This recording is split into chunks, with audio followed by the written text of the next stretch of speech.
The planet Orinth 4 was quiet, but not in a peaceful way. The silence was heavy, filled with smoke, dust, and the smell of burning metal. Craters marked the ground where bombs had fallen, and twisted pieces of ships and vehicles littered the landscape. The war between humans and the Turhal had left the planet broken, and life seemed to struggle to exist in the chaos. Evan Carter moved carefully through the wreckage. His uniform was torn, and his face was smudged with dirt and blood. His rifle hung across his shoulder, ready but unused for the moment. His squad had been separated during a sudden bombing strike, and now he was alone. Each step felt dangerous because the Turhal often sent scouts and drones to find survivors, or to finish the job. He was scanning the ruins, looking for any signs of life. He had seen too many bodies already. Soldiers from both sides had fallen and some had been left to rot. His heart was heavy, but he forced himself to keep moving. Every human he could save meant something. Every life mattered. Then he heard it, a soft, weak sound, almost like a whisper carried on the wind. He stopped and held his breath. It came again, closer this time. A voice, but not human. It was strange and sharp, alien. Evan's instincts told him to hide, but curiosity and maybe something else he did not understand pulled him toward the sound. He pushed aside a twisted metal beam and froze. There, under the remains of a crashed Turhal ship, was a figure. She was tall, taller than any human he had ever seen, with long, powerful limbs. Her skin was a dark shade of blue with patterns that shimmered faintly in the dim light. But she was still. Her chest rose slowly with each weak breath. One of her legs was pinned under a heavy piece of debris. She looked helpless, injured, and paralyzed. Evan's mind raced. This was a Turhal warrior, a commander by the insignia on her armor. He had heard stories of them, stories that made them sound like monsters. They were strong, smart, and deadly. Many humans feared them, but here she was, helpless, left to die. Something in that moment made him feel differently. She was no monster. She was just a living being in pain and in need. He moved closer slowly, careful not to make noise. "Can you hear me?" he asked softly. His voice sounded strange even to him, almost as if speaking to a wounded animal. The warrior's eyes flickered open.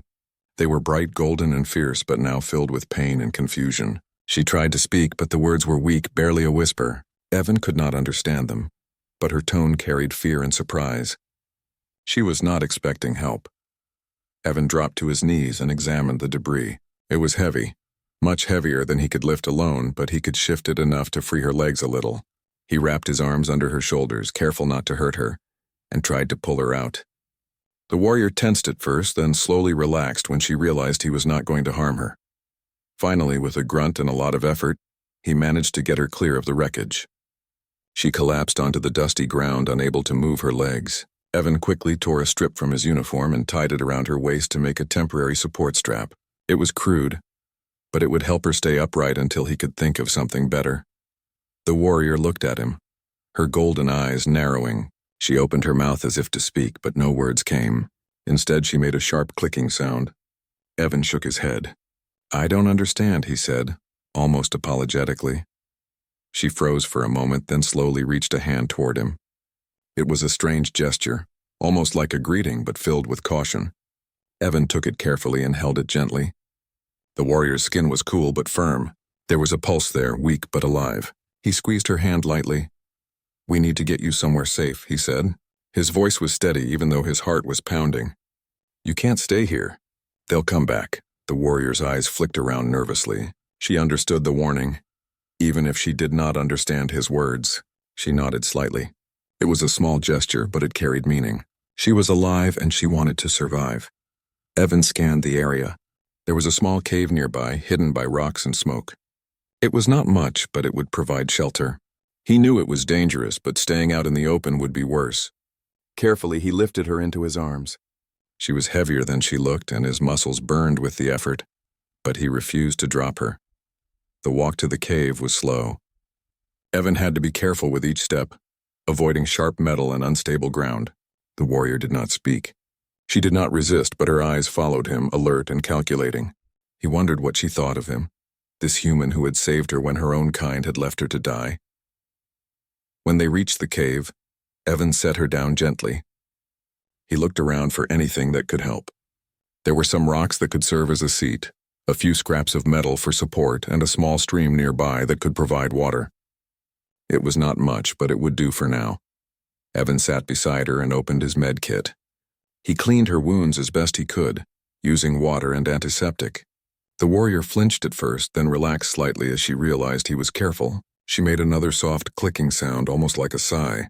Evan smiled faintly. It was not much, but it was something. She was alive, and she was trusting him. He checked her leg again. It was badly damaged, probably broken. She could not move it. He needed to do something to help her get around, or she would never leave this cave. He looked at the scraps of metal and straps he had collected. He could try to make a brace, something that would support her weight. It would not be perfect, but it might work. The warrior watched him, her eyes sharp and alert. She did not speak, but Evan felt as if she was judging him, measuring his skill and determination. He worked quietly, shaping the metal, tying straps and adjusting pieces until he had created a crude exoskeleton for her lower body. It was not pretty, but it could hold her upright. "Try it," he said, stepping back. The warrior hesitated, then slowly placed her feet into the brace. With Evan supporting her, she tried to stand. It was awkward and painful, but she managed a few steps. She looked at him, eyes wide, and made a sound that seemed like laughter, though it was strange and harsh. Evan grinned. It was progress. Days passed, and Evan stayed with her. He brought food and water, tended to her wounds, and helped her practice walking with the brace. At first she resisted, frustrated by her weakness and dependence. But slowly she began to trust him. She began to move more confidently, testing her strength and endurance. They did not speak the same language, but they communicated in other ways. Small gestures, shared glances, and even silence became a way to understand each other. The warrior, who had been left to die, began to feel hope. Evan, who had been trained to see the Turhal as enemies, began to see her as more than that. She was strong, intelligent, and proud, but she was also vulnerable. She was alive, and that mattered. Evan learned her name, Ziranal. It was difficult for him to pronounce, but he tried. She corrected him sometimes, clicking her tongue or shaking her head, but she never refused to answer. She learned his name, too, and said it with a careful respect he had not expected from an enemy warrior. They stayed hidden in the cave, watching the war rage outside. Occasionally, Evan could see Turhal patrols moving through the distance. They were dangerous, but for now the cave was safe. Ziranal rested as much as she could, and Evan kept watch. He felt a strange connection forming, a bond built on survival and trust. Evan thought about the war. He thought about the orders he had been given, the enemies he had been trained to kill, and he thought about Ziranal, the warrior left to die who had shown him something different. She was not a monster. She was not just an enemy. She was a living being, just like him, struggling to survive in a cruel, broken world. As night fell over Orinth IV, the cave became quiet except for the sounds of breathing and distant explosions. Evan sat beside Ziranal, watching her sleep. Her golden eyes were closed now, her chest rising and falling steadily. He wondered what her life had been like before the war, before the crash. He wondered what she thought of him, this human who had saved her. He did not have answers, but he had hope. And in a world where hope was rare, that was enough for now. Tomorrow he would continue helping her. Tomorrow he would find a way to make her stronger, to help her walk, and maybe, just maybe, to help her survive. For now, though, he simply sat and watched over her, knowing that even in the darkest times, a single act of kindness could make a difference. And that was the beginning of their story. A human and a Turhal, brought together by chance, by courage, and by something neither of them fully understood yet: trust. The red sands of Vorax Prime stretched in every direction. Dust storms twisted over the jagged rocks, and the sky was a dark, bruised color, like the planet itself had a wound. Captain Ryan Carter stepped out of his small shuttle and felt the weight of the world pressing down on him. His boots sank slightly into the sand as he looked around. Most explorers avoided Vorax Prime. Even the strongest alien species treated it with fear. But Ryan had never been most explorers. He checked his wrist device, which scanned for life forms. Nothing unusual at first, just the regular sand lizards and small creatures that hid under the rocks. Yet he knew the legends. This planet was home to the Krathul, the largest and most feared predator in the galaxy. It had sharp claws, scales that could block even the strongest plasma blasts, and a roar that could make the toughest warrior's heart stop. No one had ever tamed it. No one had even survived a full encounter. As Ryan adjusted his jacket, he noticed movement far off near the rocks. A figure approached him at a careful pace. Ryan squinted. The figure was tall, with blue-gray skin, eyes that glowed faintly, and armor that shimmered in the dim light. It was a woman, but not human. She moved with a confident, silent strength. She stopped a few meters away and studied him, her eyes sharp and calculating. "I am Commander Lyra," she said, her voice calm but firm. "You are on Vereen territory. Leave now, human, or face the consequences." Ryan looked at her steadily. "I am not here to fight. I only want to study the life on this planet." "I mean no harm," Lyra raised an eyebrow. "Humans are weak. You are alone. This planet is not for your kind." Ryan smiled slightly. "Maybe so. But sometimes strength is not about size or weapons. Sometimes it is about courage and understanding." Before Lyra could respond, the ground shook violently. Rocks tumbled down from the cliffs and a deep echoing roar filled the air. Ryan and Lyra both froze. From the red sands, a massive shape began to emerge. It was enormous, easily twice as tall as Lyra, with scales as dark as obsidian. Its eyes glowed red, and its long claws scraped the ground with a sound that made the air vibrate. Ryan's heart raced, but he did not move back. Lyra's hand went to her weapon instinctively. The Crothul was moving closer, each step leaving a crater in the sand. Its roar was deafening, and the wind carried it in a wave of power. Ryan took a deep breath. "You should run," Lyra said sharply. "No human could survive that." Ryan shook his head. "Running is not always the answer. Sometimes you have to stand and try to understand." The Crothul's massive head lowered, scanning them with intelligent eyes. Ryan noticed something odd. It was not attacking immediately. It was watching, almost curious. He could see the muscles in its body tensing, ready to strike, but there was hesitation. He slowly reached into his pocket and pulled out a small device. It was simple, made from human technology, a mix of ultrasonic emitters and light pulses. He activated it, and a soft, high-pitched sound filled the air. The Crothul flinched but did not move aggressively. Lyra stared in disbelief. "What are you doing?" "I'm talking," Ryan said simply. "Not with words, with patterns. I think it can understand rhythm and tone." The Crothul took a cautious step closer. Ryan did not flinch. He moved slowly, his hands open and calm. The creature sniffed the air around him, its eyes studying his every movement. Lyra took a step back, confused and wary. "You can't tame it," she said. "No one can." Ryan smiled faintly. Maybe no one tried the right way. He extended his hand toward the beast. The Crothul hesitated, then lowered its massive head slightly. Ryan kept his voice calm, speaking softly, though Lyra could not hear the words. The sound patterns from the device continued, a steady rhythm. The creature shifted its weight but did not attack. Lyra could hardly believe what she was seeing. A human, unarmed, was facing the galaxy's most feared creature, and the creature was listening. Slowly, Ryan touched the Crothul's snout. Its eyes blinked once, then twice. It leaned into his hand, a low rumble coming from its throat. Ryan whispered something under his breath, still keeping his hand steady. The Crothul lowered its head fully, kneeling slightly. Lyra stepped closer, her curiosity overcoming her caution. How is this possible?" she murmured. Ryan looked at her and shrugged. "Sometimes strength is not about fighting.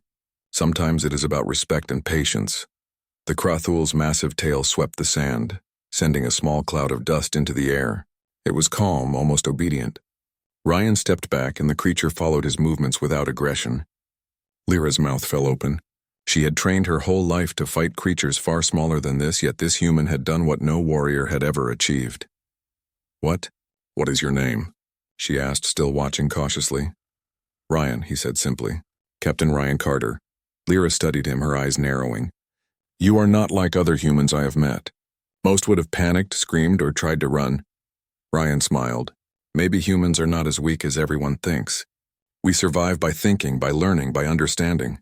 The Crothul rumbled again, a sound that felt like the shaking of the ground itself. Ryan placed a hand on its massive shoulder, and it stayed still, allowing him to move around it as though it trusted him completely. Lyra could not believe what she was seeing. Every instinct she had as a warrior told her this human should be dead, yet here he was, alive and in command of the creature. "Can it follow you?" Lyra asked, her voice almost a whisper. Ryan turned his head, looking at the Crothul. The beast rumbled softly and took a step toward him, waiting for direction. He nodded. The creature's massive feet sank into the sand, but it moved gracefully, as if it knew every step he wanted it to take. Lyra felt a mix of awe and disbelief. She had heard stories of humans who could be clever, brave, or strong in small ways, but she had never seen anything like this. A single human had managed what centuries of alien warriors could not. The galaxy's most feared creature was now under his influence, not through force but through calmness, intelligence, and courage. Ryan looked at her and smiled. "Do you see now? Strength is not always about fighting. Sometimes it is about connection." Lyra shook her head, her pride warring with her growing respect. This cannot be real," Ryan laughed softly. "It is very real. And if you give it a chance, you might see humans differently." For a long moment, Lyra watched him. The Krathul stayed close, its massive head bowed, ready to obey without question. The sight was humbling. A human, smaller and weaker by nature, had achieved something the strongest warriors in the galaxy could not. The wind picked up, and the red sands swirled around them, but Ryan stood firm. The Krathul did not move unless he directed it. Lyra could only stare, her mind racing with questions she did not have answers for yet. Finally, she spoke, her voice quiet but steady. "Perhaps I have underestimated your kind." Ryan nodded. "Most do. But we humans have a way of surprising others. And sometimes the galaxy needs a surprise." The Krathul rumbled again, a deep sound that seemed to echo across the red deserts. Ryan reached out to it and it nuzzled him gently. Lyra took a cautious step closer, still amazed. For the first time she felt a spark of respect for this human, and a little fear too. Not of his strength, but of the truth it revealed. Humans might not be the strongest in the galaxy, but they had something that even the greatest warriors could not teach themselves: the power to connect, to understand, and to inspire loyalty without force. Ryan turned to Lyra. "Come with me. You will see. The galaxy is bigger than we imagine, and sometimes the smallest things can make the biggest difference." Lyra hesitated, torn between pride and curiosity.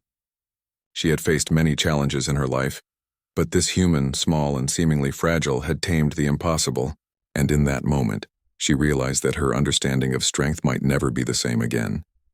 The red sun dipped lower on Vorex Prime, casting long shadows across the sands. Ryan Carter took a step forward, and the Krathul followed. Lyra watched, still unsure yet compelled to follow. The galaxy had changed in ways she had never imagined, and it had begun with a single human, standing fearless in front of a creature that everyone else called unbeatable.